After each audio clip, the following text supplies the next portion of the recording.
Hello again. This short video is going to explore what PDA avoidance feels like. An example I'd like to give you is if I remember or realise I have to do something, for example, a simple routine task like taking my daily medication, my immediate response is, "Oh no, I don't want to do that. Can I avoid it?" The idea of meeting that demand is horrific to me. The task feels sinister and repulsive. This is totally irrational. I'll often then go and sit down for a bit, aka avoiding it, before getting it together to meet the demand. This graphic of what I've called a PDA lens demonstrates how my PDA brain makes perfectly fine, even nice things seem threatening, so I want to avoid them.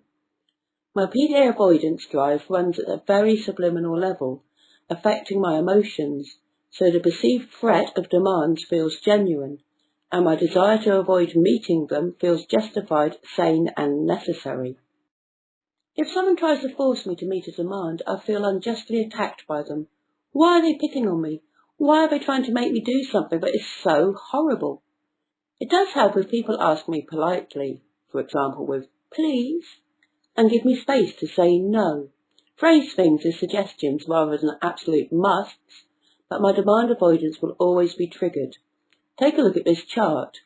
I'd like to point out that it is simplified. I know there's a lot of information on this chart, but we'll be coming back to it again, so don't panic about trying to read it all now.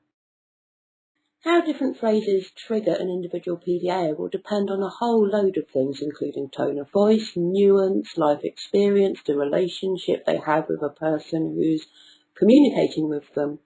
However, I think that this chart does demonstrate at a pretty basic level how different levels of command, demand, request will trigger PDA avoidance in different ways to different extents. Okay, so if we look at this chart at the top, we've got two ultra-high triggers of demand avoidance. You must go out and move it, and these are probably the obvious type of demands that people who aren't familiar with PDA would assume that's what we avoid. But we move down the list and the trigger level gets lower and lower and lower. So, for example, the assumption, "you'll love going here," that might sound like a really friendly thing. Why would that be triggering? Well, because it's an assumption. The assumption is a demand. The assumption is, "I know what you want." That is very, what's the word? Where you feel engulfed, you feel swallowed. You just want to be free. "You'll love going here." Well, hang on, what about my own opinions and feelings? Aren't I free to think for myself? Then we move down. Low demand triggers are just unpressured suggestions like "maybe we could go out." Unpushy opinions, "I'd quite like to go out." Consultation, "where's good for you?" All very low key and unpressured. The demand is the pressure. And then finally we've got forbidding, "you can't come," and I've put inverted for that because for me, I find if I'm barred from something, if there's a demand I can't do something, I actually really want to do it. This graphic shows how I need energy to overcome my demand avoidance. Yes, my PDA avoidance can be overcome, but it takes a lot of willpower and emotional energy. It is very tiring. Recovery, charge-up time, is needed before and afterwards, like in my example of sitting down to have a little rest before meeting the massive demand of having my medication. So it's kind of like being a mobile phone with a battery that gets totally sapped by demand meeting.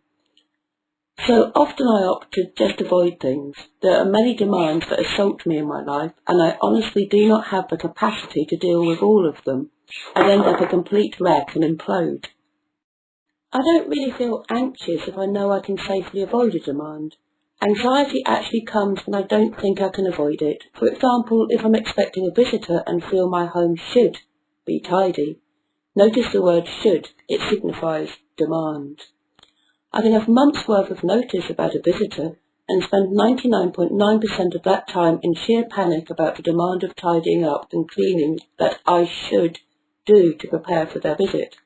The need to tidy will be constantly in my thoughts, but I will not lift a finger to actually tidy, because I want to avoid it. is a miserable state to be in. So, this is my short video explaining what PDA avoidance feels like from the inside. I am aware that it's a totally irrational impulse and drive. However, as PDA affects your emotions and how you perceive and feel about demands, it feels totally rational at the time. Thank you for listening.